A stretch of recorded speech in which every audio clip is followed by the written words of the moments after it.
Video में हम cover करेंगे introduction to Python, applications, features, limitations, flavours और वर्जन्स। तो आइए इस नेक काम का आगाज़ करते हैं अल्लाह के बाबरकत नाम से। बिस्मिल्लाहिर्रहमानिर्रहीम। आप लोगों को पाइथन से तारुफ करवा दूं। पाइथन एक general purpose high level language है। इसे डेवलप किया था ग्विडो वैन रॉसम ने 1989 में, जब वे काम कर रहे थे नेशनल इंस्टीट्यूट, जो कि नीदरलैंड में है। लेकिन उस वक्त पाइथन पब्लिकली अवेलेबल नहीं था। This is Guido van रॉसम।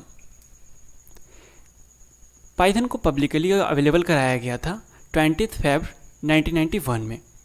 ये वर्ड पाइथन लिया गया था एक बहुत ही पॉपुलर टीवी शो से, जिसे ब्रॉडकास्ट किया था बीबीसी ने 1969 से लेकर के 1974 तक। उस टीवी शो का नाम था मॉन्टी पाइथन्स फ्लाइंग सर्कस। ग्विडो ने जब इस लैंग्वेज को डेवलप किया था तो उन्होंने उस वक्त के सारे पॉपुलर प्रोग्रामिंग लैंग्वेजेस से जो इम्पोर्टेंट फीचर्स थे उन सब को पाइथन के अंदर इंक्लूड कर दिया। जैसे कि प्रोसीड्यूरल प्रोग्रामिंग लैंग्वेज का कॉन्सेप्ट उन्होंने सी लैंग्वेज से लिया, ऑब्जेक्ट ओरिएंटेड का कॉन्सेप्ट C++ से, इसी तरह स्क्रिप्टिंग लैंग्वेज का कॉन्सेप्ट पर्ल और सेल स्क्रिप्टिंग से, और मॉड्यूलर प्रोग्रामिंग का कॉन्सेप्ट मॉड्यूला 3 से। पाइथन का सिंटेक्स डिराइव किया गया है C और ABC लैंग्वेजेस से।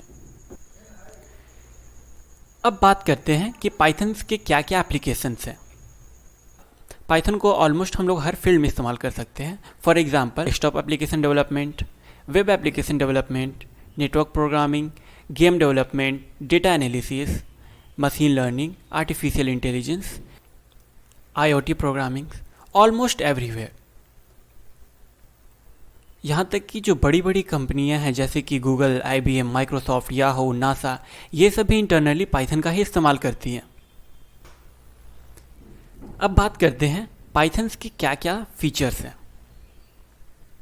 सबसे पहला खास बात यह है कि पाइथन को सीखना बेहद आसान है।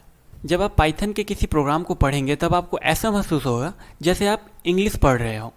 मैं आपको दिखाता हूँ। इसके लिए मैं अपने कमांड प्रॉम्प्ट को इस्तेमाल करूँगा। कमांड प्रॉम्प्ट में मैं टाइप करूँगा पाइथन। यहाँ पे प्रोग्राम लिख रहा हूँ, आप इसके बारे में बिल्कुल भी फिक्र ना करें। मैं इन सारे प्रोग्राम को आपको आने वाले वीडियोस में डिटेल से बताऊँगा। मैं आपको बस यहाँ पर यह दिखा रहा हूँ कि पाइथन के सिंटेक्स कितने आसान हैं। मैं यहाँ पर एक छोटा सा प्रोग्राम बनाता हूँ। इस प्रोग्राम का मकसद यह रहेगा कि अगर किसी का एज 18+ रहा तो वो वोट दे सकता है, वरना वो वोट नहीं दे सकता है। तो मैं यहाँ पे एक वेरिएबल ले लेता हूँ, age is equal to 18, age is equal to 15। Okay, उसके बाद मैं यहाँ लिखूँगा you can vote if age greater than equal to 18, else sorry you can't vote। Okay, अब मैं इसे रन करूँगा तो मुझे आउटपुट मिल चुका है यू कांट वोट। ऐसा इसलिए क्योंकि मैंने एज के अंदर 15 सेट किया था। अगर मैं एज का वैल्यू 25 सेट कर दूँ और फिर से मैं एबव स्टेटमेंट को टाइप करता हूँ और एंटर हिट करूँगा तो मुझे आउटपुट मिल रहा है यू कैन वोट। ओके, आप जब इसे पढ़ेंगे तो आपको लग रहा होगा कि ये तो बिल्कुल इंग्लिश से मिलता जुलता है। मैंने कहा कि आप जब भी पाइथन के किसी प्रोग्राम्स को पढ़ेंगे तो आपको ऐसा महसूस होगा जैसे आप इंग्लिश पढ़ रहे हों। ऑल राइट, पाइथन के अंदर सिर्फ 32+ कीवर्ड्स ही अवेलेबल हैं। कीवर्ड्स क्या होते हैं इसके बारे में आप लोगों को आगे आने वाली वीडियो में बताऊँगा। तब तक आप सिर्फ इतना जान लें कि कीवर्ड्स कुछ ऐसे रिजर्व वर्ड होते हैं किसी भी लैंग्वेज के अंदर जिनका कुछ खास मीनिंग डिफाइन किया हुआ होता है उस लैंग्वेज के अंदर। ओके,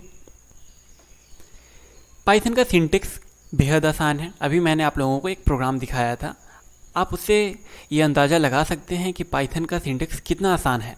हम लोग बेहद कम कोड में ही किसी टास्क को अचीव कर सकते हैं, जिस टास्क को अचीव करने के लिए किसी और लैंग्वेजेस के अंदर हमें बहुत बड़ा कोड लिखना पड़ता हो। इसे पढ़ना बेहद आसान है और ये काफ़ी ज़्यादा सिंपल है। जैसा कि मैंने बताया कि हम लोग कम कोड करके ही किसी टास्क को अचीव कर सकते हैं। इसलिए हमारा डेवलपमेंट टाइम और कॉस्ट दोनों ही कम हो जाता है। पाइथन एक फ्रीवेयर और ओपन सोर्स है। हम लोग पाइथन को बिना किसी लाइसेंस के और विदाउट पेइंग अ सिंगल पैसा यूज कर सकते हैं। हम लोग इसके सोर्स कोड को देख सकते हैं और ज़रूरत पड़ने पे इसे कस्टमाइज कर सकते हैं अपने अनुसार। जाइथन एक पाइथन का कस्टमाइज वर्जन है। पाइथन एक हाई लेवल लैंग्वेज है। यह बहुत ही ज़्यादा प्रोग्रामर फ्रेंडली है। एज अ प्रोग्रामर हमें लो लेवल एक्टिविटीज़ जैसे कि मेमोरी मैनेजमेंट, सिक्योरिटी, इन सब के बारे में फिक्र करने की बिल्कुल भी ज़रूरत नहीं है। The next point is platform independent. Python follow करता है वोरा कॉन्सेप्ट को। मतलब यह हुआ कि पाइथन के प्रोग्राम को हम लोगों को एक बार लिखना है और इसे हम लोग कहीं पे भी किसी भी प्लेटफॉर्म पे रन करा सकते हैं। पाइथन का वर्चुअल मशीन ही रिस्पॉन्सिबल है पाइथन के कोड को मशीन अंडरस्टैंडेबल फॉर्मेट में कन्वर्ट करने के लिए। पाइथन पोर्टेबल है। पोर्टेबल मतलब हम लोग किसी एक प्लेटफॉर्म से दूसरे प्लेटफॉर्म पे इजीली माइग्रेट कर सकते हैं। किसी भी प्लेटफॉर्म पे पाइथन का प्रोग्राम सेम रिजल्ट ही जनरेट करेगा। The next point is dynamically typed. जब भी हम वैल्यू असाइन करते हैं किसी वेरिएबल के अंदर तो उसका टाइप ऑटोमेटिकली एलोकेटेड हो जाता है। लैंग्वेजेस जैसे कि सी, जावा, ये सारे स्टैटिकली टाइप्ड हैं। इन लैंग्वेजेस के अंदर हमें कंपाइलर को पहले ही बताना पड़ता है कि इसका डेटा टाइप क्या होगा। इंटरप्रेटेड। पाइथन एक इंटरप्रेटेड लैंग्वेज है। मतलब हमें पाइथन के प्रोग्राम को कंपाइल करने का ज़रूरत नहीं है। Internally Python interpreter take care of the compilation. Alright. और अगर कंपाइलेशन फेल हो जाए तो इंटरप्रेटर सिंटेक्स एरर राइज करेगा। और एक बार हमारा कंपाइलेशन सक्सेसफुल हो गया तो पाइथन का वर्चुअल मशीन रिस्पॉन्सिबल है उसे एग्जीक्यूट करने के लिए। पाइथन एक्सटेंसिबल है। एक्सटेंसिबल का क्या मतलब होता है?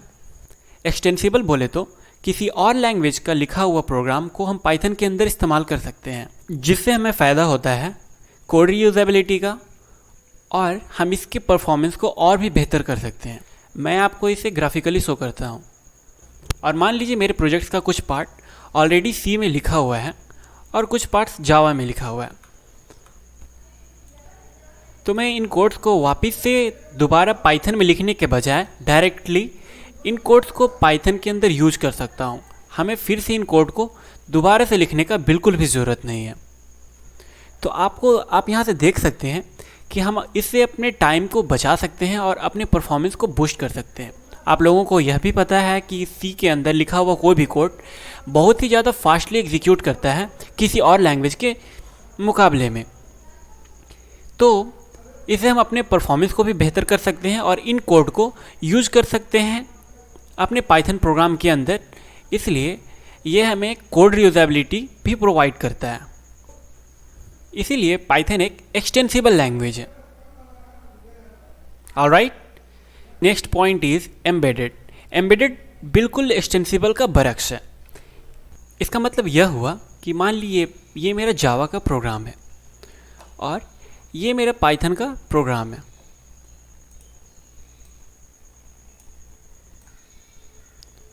और ये मेरा पाइथन का प्रोग्राम है। ओके। और ये मेरा पाइथन का प्रोग्राम है। तो मैं इस पाइथन प्रोग्राम को जावा लैंग्वेज के अंदर भी इस्तेमाल कर सकता हूँ। तो इसे ही हम बोलते हैं एम्बेडेड। ओके। ऑलराइट। यह पाइथन का लाइब्रेरी बेहद बड़ा है। लाइब्रेरी क्या होता है ये मैं आप लोगों को आगे बताऊंगा। एज अ प्रोग्रामर हम इन लाइब्रेरी को डायरेक्टली यूज कर सकते हैं और हमें दोबारा से उन फंक्शंस को लिखने का ज़रूरत नहीं है। हम लोग पहले से ही लिखाया फंक्शन जिसे किसी और ने ऑलरेडी लिख रखा है, हम उन लाइब्रेरीज को अपने पाइथन प्रोग्राम के अंदर इंपोर्ट कर सकते हैं और डायरेक्टली उसे इस्तेमाल में ला सकते हैं। ओके। अब बात करते हैं पाइथन के हुदूद के बारे में कि पाइथन की क्या लिमिटेशंस हैं। पाइथन का performance up to the mark नहीं है, क्योंकि यह एक इंटरप्रेटेड लैंग्वेज है। पाइथन से हम लोग मोबाइल एप्लीकेशन डेवलप नहीं कर सकते। अब बात कर लेते हैं पाइथन के फ्लेवर्स के बारे में। पाइथन के बहुत सारे फ्लेवर्स हैं, जैसे कि सी पाइथन। सी पाइथन एक स्टैंडर्ड फ्लेवर है पाइथन का, और इसे यूज किया जा सकता है सी लैंग्वेज के साथ काम करने के लिए। ऐसे ही जाइथन, जिसे हम JVM पे भी रन कर सकते हैं। पाई इसका परफॉर्मेंस बहुत ही ज़्यादा इम्प्रूव्ड है, क्योंकि इसके अंदर JIT कंपाइलर का यूज़ किया गया है, लेकिन ये फ्री बिल्कुल भी नहीं है। इसी तरह रूबी पाइथन, एनाकोंडा पाइथन, ये सब पाइथन्स के फ्लेवर्स हैं। आप अपना खुद का भी फ्लेवर्स बना सकते हैं। पाइथन का फर्स्ट वर्जन, जो कि पाइथन 1.0 आया था 1994 जनवरी में। पाइथन 2.0 आया था अक्टूबर 2000 में। पाइथन 3.0 आया था दिसंबर 2008। मैं आप लोगों को बता दूं कि पाइथन 2 का सपोर्ट अब नहीं रहा, इसीलिए इस बात की गारंटी नहीं है कि पाइथन 2 के सारे कोड पाइथन 3 के अंदर रन कर जाएं। और अभी जो पाइथन का लेटेस्ट वर्जन है वो है पाइथन 3.9। तो दोस्तों, मैं उम्मीद करता हूँ ये सेशन आपको पसंद आया होगा। अगर इस सेशन के अंदर किसी भी चीज़ की कमी रह गई हो तो हमें ज़रूर बताएं। हम सेशन को और भी बेहतर करने की कोशिश करेंगे।